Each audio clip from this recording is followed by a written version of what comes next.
Do you have dreams, plans, or even just simple desires for yourself and for your life? But you find that in reality, you keep hitting a wall or something is pulling you back from doing the thing that you actually want to do. If that sounds like you're going to want to listen to this episode.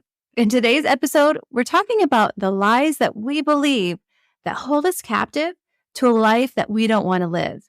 How to pinpoint what those lies are, because usually we don't even know. So how to pinpoint what those lies are in our own life so we can finally, actually, truly break free.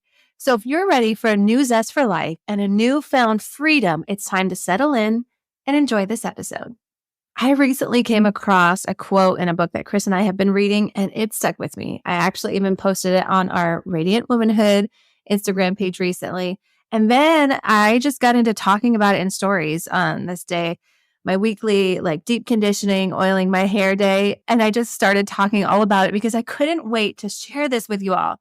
But today we're going to get even deeper and uncover the steps to show us how to actually identify and then break free from the lies that are holding us back. The thing that's crazy about a lie is usually we don't actually realize that there are lies that are holding us back until we expose them. We just feel the ceiling in our lives. We feel the hard stop when we want to build a relationship or make healthier changes or do something new. But what if I told you that what's been holding you back from the things or the changes you want to make, like this invisible rope, and I have the glasses for you to actually see that invisible rope and then a knife for you to cut through it? What if I told you that there is hope to identify it? So a lot of times we just feel this pulling back or the stop or something that stops us from moving forward, but we're not sure how to identify what it is. So back to the quote I was telling you about. A lie believed as truth will affect you as if it were true. So just take that in for a minute. A lie believed as truth, it will still affect you as if it were true. Even though something might not be true in your life, even though you are capable, you are loved, you are enough, you are valid, you are courageous, when we believe a lie that we're less than or we're not able to do that, not able to do that. Someone else can do that. They're better at that than me. I couldn't do that. We believe a lie that we're unloved or not enough. We'll live our lives as though that thing were true. So have you heard the story of the elephant rope? Or have you been... So I actually had the privilege 2 different times in my life to ride an elephant. It was so much fun. I loved it. The first, when I was young, we went to a circus. I got to ride it. I have a photo of me on an elephant with my brother, who's since passed. But it's one of my favorite photos of the 2 of us together. And then actually, not too long ago, we had taken our kids to this outdoor festival, and there were elephants there. We were able to ride it with my older kids. But have you ever been to that? So you can see this massive, huge creature, but held in place by just a little rope. And then there are certain places that would do that. Just a little rope around the elephant's leg. You know full well that elephant could walk away at any time, any moment. The rope would break. It would pull the peg out of the ground, whatever. You know that this massive creature could get away, but yet they don't. Why not? So there's a story called the elephant rope. A gentleman was walking through an elephant camp, and he spotted that the elephants weren't being kept in cages or held by the use of chains. So, of course, like I said, massive creatures, you would think that they would need some kind of massive steel something to hold them. But all that was holding them back from escaping the camp was a small piece of rope tied to one of their legs. As the man gazed upon the elephants, he was completely confused as to why they didn't just use their strength, break the rope, and escape. They could easily have done so, but instead, they didn't even try. So he asked a trainer nearby, why were the elephants just standing there and not trying to escape? And this was the trainer's reply. This is what I want you to listen to. When they are very young and much smaller, we use the same size rope to tie them, and at that age, it's enough to hold them. As they grow up, they are conditioned to believe they cannot break away. They believe the rope can still hold them, so they never try to break free. The only reason these elephants weren't breaking free was that over time, they adopted the belief that it just wasn't possible. And I want you to sit with that for a minute and think about that. What lie is holding you hostage? What belief about yourself have you adopted that keeps you from taking that leap or even the next step or from maybe even trying? What thought pattern have you become comfortable in that's keeping you from fulfilled living a life of joy, of freedom, from actually feeling alive? We just had some dinner with friends recently, and we're just talking about this very thing, that there are multiple kinds of uncomfortable. And sometimes we get into a thought pattern of becoming comfortable, even though it's comfortable in something that we might not enjoy, or comfortable in something that's uncomfortable, but it's almost more uncomfortable to break free from that, if that makes sense. That's a lot of comfortables and uncomfortables, but it's like those sayings, choose your hard. Sometimes we can become comfortable in a thought pattern, but when we think about it, we might be living a life that is actually uncomfortable. We're not really living. We don't feel free. We're not enjoying what we're doing. But what's holding you in that? It's time to get a little bit uncomfortable for a minute to find what that lie is so we can break free from that lie to move forward into something that is so much better. Like maybe you crave relationships, but you're paralyzed by the fear of rejection. So your actions actually hinder the relationships that you so crave. Whether it's a relationship like you wanting to meet someone, but you're not putting yourself out there to meet them, or a friend group relationship, our actions, if we're believing a lie that we're not enough, we're going to live as though that's true and prevent the relationships that we so want from actually happening. Maybe you want to try something new, but you assume that it will fail or decide it'll flop, so you don't even put in the effort to try. Maybe you long to live debt-free or give generously or even just pay off some student debts, but you've already decided that this can't be for me, and so your actions end up reflecting that. Maybe you dream of being able to move your body or lose weight or gain weight, but you've already resigned to failure before the confidence of consistency. When these things are holding us back, you're constrained by a lie. You're constrained by something that doesn't exist, though we all too often live as if it were true. Here's what I know. You cannot defeat what you cannot define. So in order to break free, the first step is to define what the lie is that's holding us. So I'm going to give you 3 steps in just a moment to identify that lie. But first, I want to talk about something called cognitive dissonance. Cognitive dissonance is a physiological theory developed by Leon Festinger in 1957. But really, the concept was introduced even before that. He just kind of brought it to the forefront at that time. And it refers to the discomfort or the tension that arises when we hold contradictory beliefs or values or attitudes. Humans naturally seek cognitive consistency. So when we're confronted with conflicting information, we experience discomfort. And what we naturally tend to do is alleviate the discomfort. We might try to rationalize our actions or bring them into line with, even if it's a falsehood that we've come to accept. So in this season of life, when we're giving ourselves affirmations and we're talking about how I am valuable, I can do this, we're building each other up, we're building our sisters up, we're sharing podcasts and we're sharing quotes that help encourage each other. So there's this part of me that knows I'm valuable, I can do it. This is how we do it. I'm learning new things to get my health in order. But yet, there sometimes can be this cognitive dissonance. It's this comfort that results from that because we might be holding a value or a belief or an attitude that's a lie. We might not even fully realize that we're believing it, but there's this part inside of us that is saying, that's not me. I can't actually do that. And that's too hard for me to do. I'm going to take an easier road. So it's these conflicting beliefs of where, yes, I can do it. I want to do this new thing. There's these goals I want to set. I want to create a vision board and put goals. And then there's this other conflicting part of it inside ourselves that's saying, yeah, but that happens for a lot of other people. I like seeing it happen with other people. It doesn't happen to me.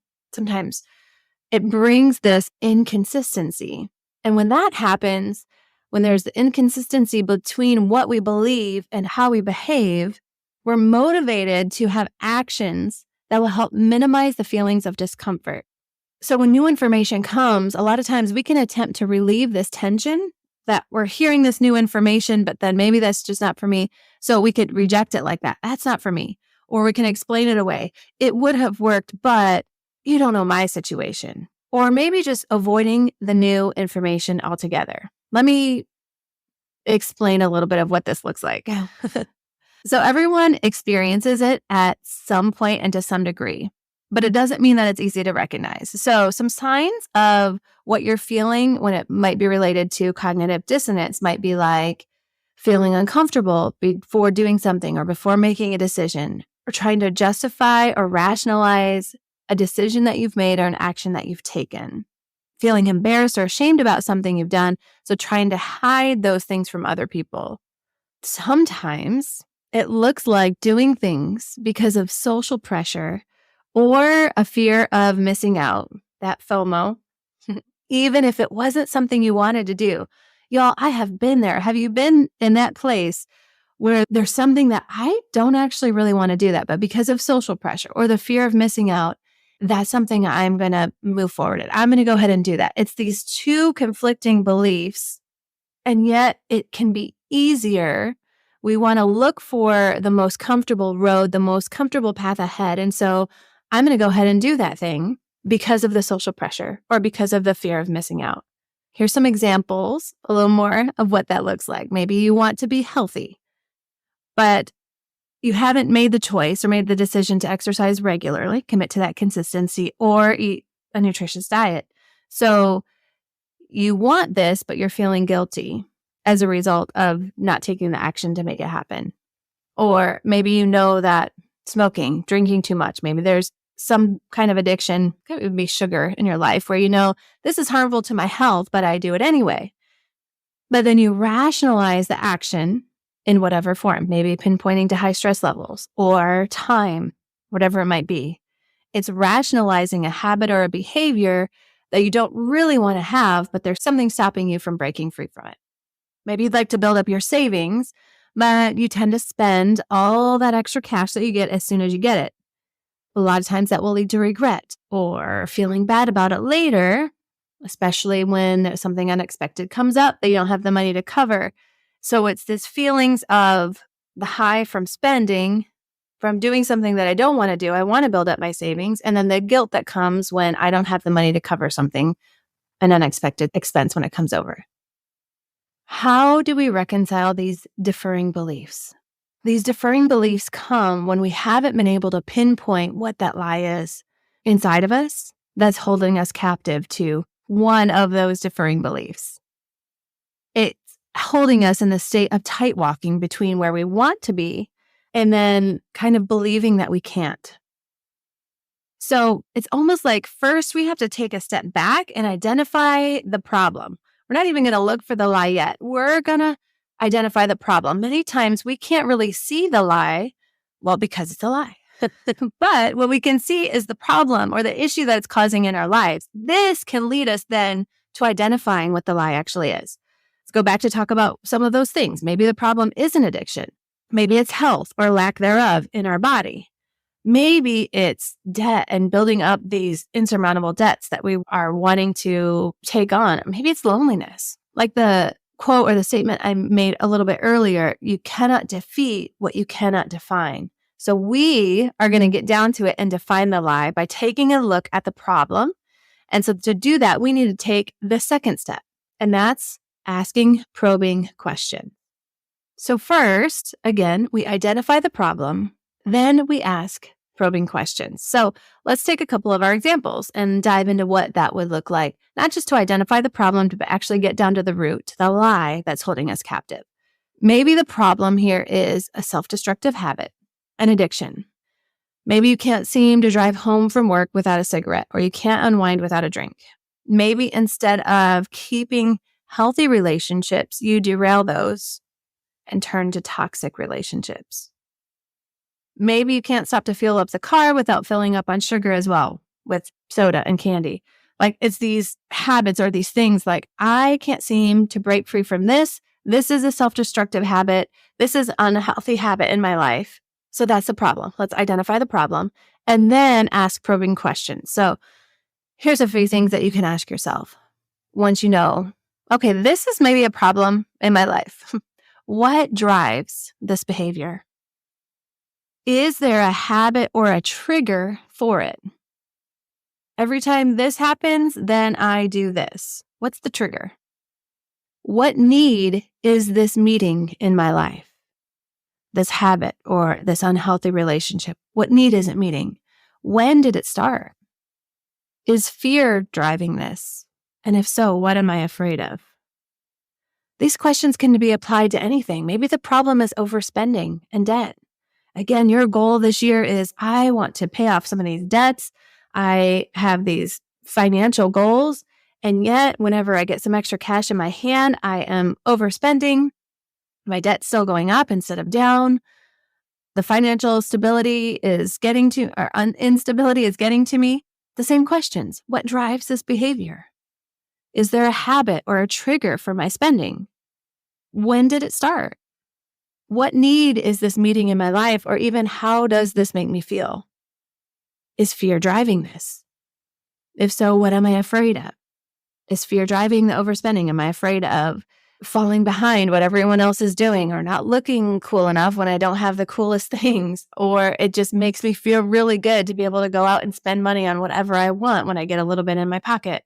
Is there a habit or a trigger? I feel depressed, so I'm going to spend money. I feel happy, we're going to celebrate, so I'm going to spend money. When did it start?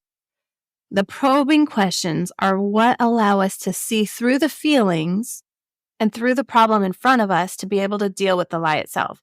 This is where we were talking about earlier. Sometimes it gets a little bit uncomfortable, but are you more comfortable staying in this box that we've created for ourselves? Are you more comfortable staying in this belief that I can't overcome this thing in my life? I can't overcome this overspending. I can't break free from this habit. I can't walk out of this addiction that I have. I can't live a healthier lifestyle. That's just not for me. Someone else can do that better, but that's not me. I don't have time for that. We box ourselves in with a lie. So is it more comfortable to stay there, or are you ready to break free from that and say, I want to live in freedom. I want to live fully and enjoy. It might take getting uncomfortable for a minute and asking these questions and then pinpointing where that lie comes. And that's the third step. We pinpoint the lie and we are able to then replace it. For me, for the longest time, I've always considered myself type A. I would talk about myself type A. I was the Monica on Friends. So all of the memes that talk about that, yes, I related to. I would share them. I would say that about myself, and I lived them fully. Especially before I was married or had kids, like my house, my space was immaculate. I lived by lists, and I still do. Even though I love spontaneity, I like spontaneity when my things are in order. The house is clean. Yes, let's go. Let's have an adventure. I love it, but I need to take care of this, and this first. So there's an order to it.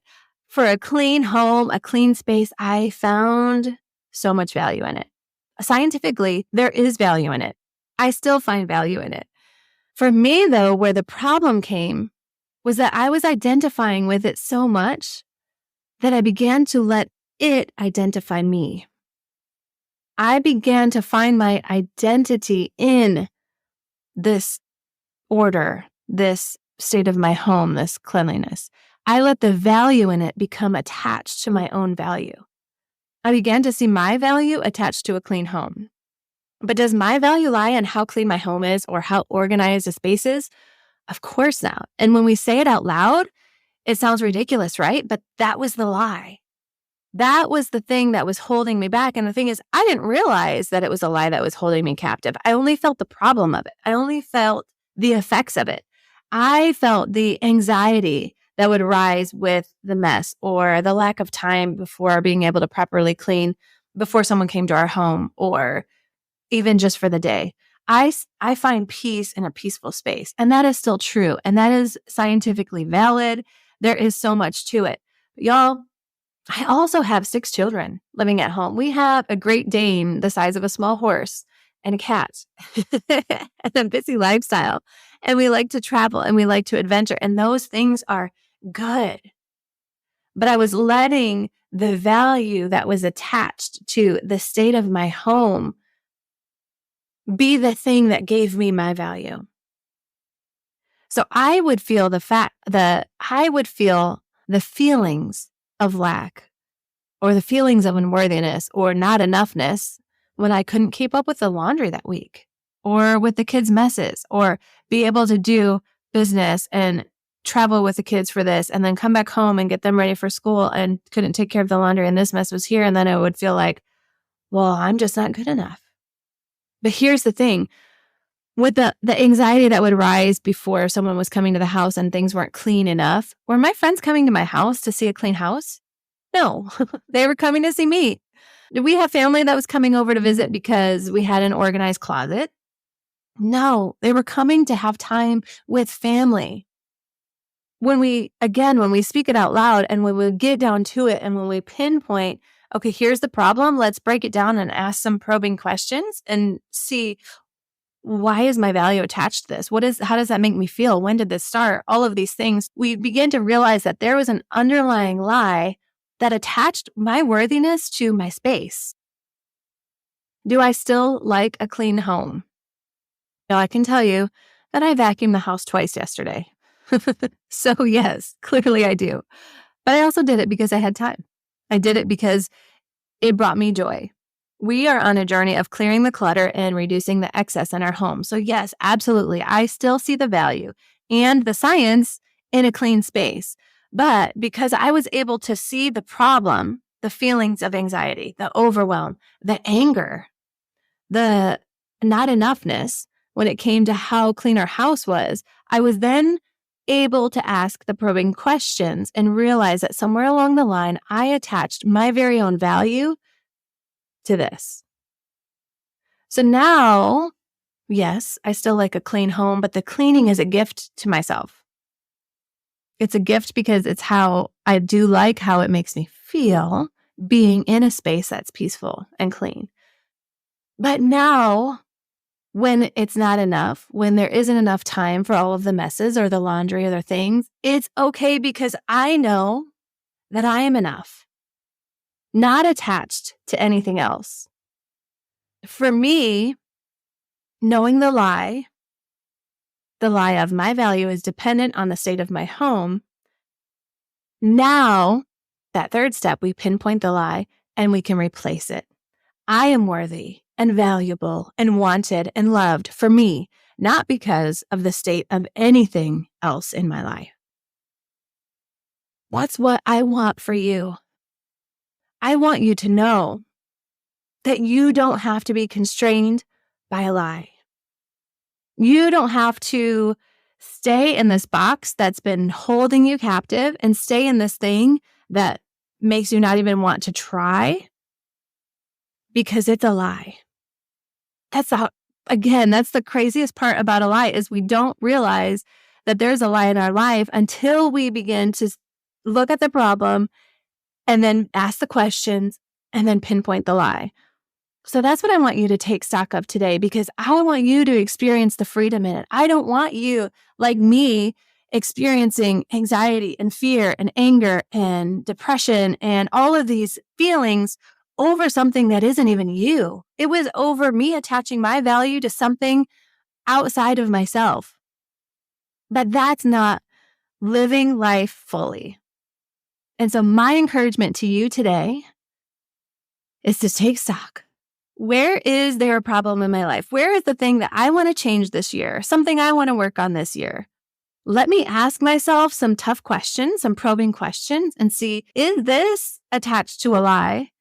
Because if it is, it's time to pinpoint the lie, identify the lie, and replace it. And I know that you can do it. We can do it. We can get uncomfortable for a minute so that we can walk in even better things. You've got this. I am so excited for what the future looks like when we break free from the lie, when we're no longer living constrained by a lie, by this thought pattern that we've grown accustomed to, this thought pattern that we've adapted about ourselves. It is time to change it, friends. And I'm excited to hear about it. So, as you uncover these things in your own lives, I would love to continue to encourage you in that. Send me a message. Message me at Tabitha Blue. Message me at Radiant Womanhood so we can continue this conversation because I want to encourage you and I want to see you growing and flourishing and living a life of freedom and joy.